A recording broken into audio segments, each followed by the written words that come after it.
Bonjour, alors bienvenue encore une fois pour notre petite capsule vidéo de la semaine.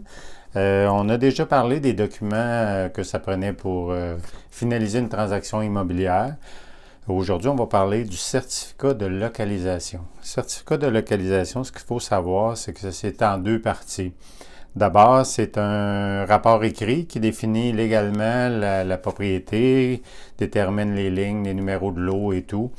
Et il y a la partie du plan aussi. Il va y avoir la partie de la grandeur de la maison. Comment est située la maison sur le terrain.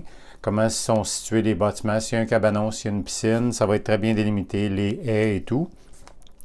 Un certificat de localisation, c'est préparé par un arpenteur géomètre. Quand le certificat n'est pas à jour, il faut savoir aussi que surtout dans la période actuelle, ça peut prendre de 3 à plusieurs semaines avant d'avoir un certificat finalisé. Il faut que l'arpenteur aille prendre les mesures, revoir tout l'ensemble, faire ses recherches et tout. Fait que ça peut prendre jusqu'à plusieurs semaines d'avoir un certificat, donc que ça peut devenir important quand on va établir les délais sur une promesse d'achat. Il faut savoir aussi que pour signer l'acte de vente chez le notaire, ça prend un certificat conforme. Donc, c'est très important à retenir. Ce qu'on peut dire, avoir un certificat à jour, c'est important parce que, ça, comme je disais, ça va délimiter est-ce qu'il y a des empiètements, que ce soit contre ou pour la propriété. Ça peut être une cour en asphalte, que l'asphalte a été fait un petit peu plus grand, que ça déborde chez l'espace du voisin, chez les limites du voisin. Donc, c'est des empiètements qu'on appelle. Ça va délimiter, comme je disais, les haies, les clôtures, est-ce qu'ils sont sur la ligne, en dehors de la ligne, à l'intérieur. Ça peut avoir un impact sur l'entretien futur des lignes et tout.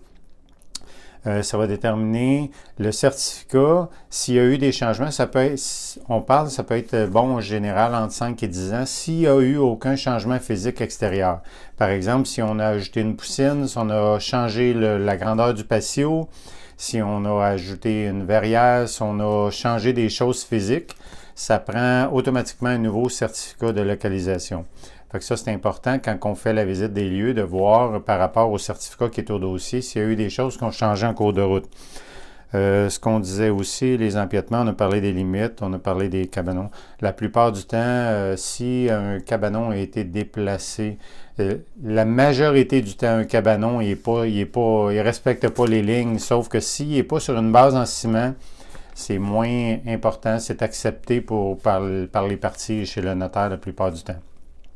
S'il est sur une base de ciment, puis il ne respecte pas la ligne, c'est une autre histoire. On va en reparler un petit peu. Ça va délimiter, le certificat va parler aussi des servitudes. Il peut y avoir une servitude de vue, il peut y avoir une servitude de passage. Des fois, une entrée va servir pour deux propriétés, mais il va appartenir à une des propriétés, mais il va y avoir une servitude qui va avoir été notariée pour permettre l'accès aux voisins de passer par son entrée.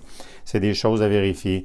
Les servitudes les plus communes, c'est celles d'Hydro-Québec et de Bell qui se gardent une servitude, ça veut dire une certaine distance, pour pouvoir avoir accès à leurs installations pour la maintenance, des correctifs à apporter.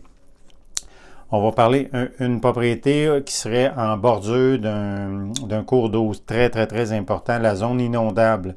Donc, si un certificat dépasse les 5 ans, on va dire, ou si vous avez entendu parler, ou le notaire a entendu parler qu'il y a eu une nouvelle correction d'apporter au niveau des zones d'inondation. On appelle ça des fois des zones 100 ans, des zones 50 ans. À quelle fréquence c'est appelé? Est-ce que une inondation peut arriver sur un terrain? Jusqu'à où va aller? Comment sont définies les zones? Il peut y avoir 2, 3, 4 zones sur un même terrain. C'est important à voir. S'il y a un cours d'eau, toujours s'il y a un cours d'eau, la protection riveraine. Il va y avoir une zone de protection des rives qu'on appelle. Ça va être important, ça aussi, parce que des fois, on peut acheter un terrain qui n'est pas très grand. Il y a un ruisseau à l'arrière. On pense d'installer une piscine, mais la zone de protection va peut-être nous en empêcher. Fait que c'est des choses qu'il faut vraiment tenir compte avant de finaliser une promesse d'achat ou mettre au moins une condition qu'on peut les vérifier. Ça serait dommage de réaliser qu'on ne peut pas mettre des équipements et que vous avez payé une inspection et tout. C'est des choses à prendre en considération. Regardez-les d'abord attentivement avec votre courtier, puis après ça, s'il y a des interrogations, n'hésitez pas à contacter le notaire qui va faire ces vérifications lui ici. Donc, ce sont tous des points très importants. Il y a beaucoup de choses à retenir d'un certificat de localisation. Si vous avez des questions, n'hésitez pas à nous contacter.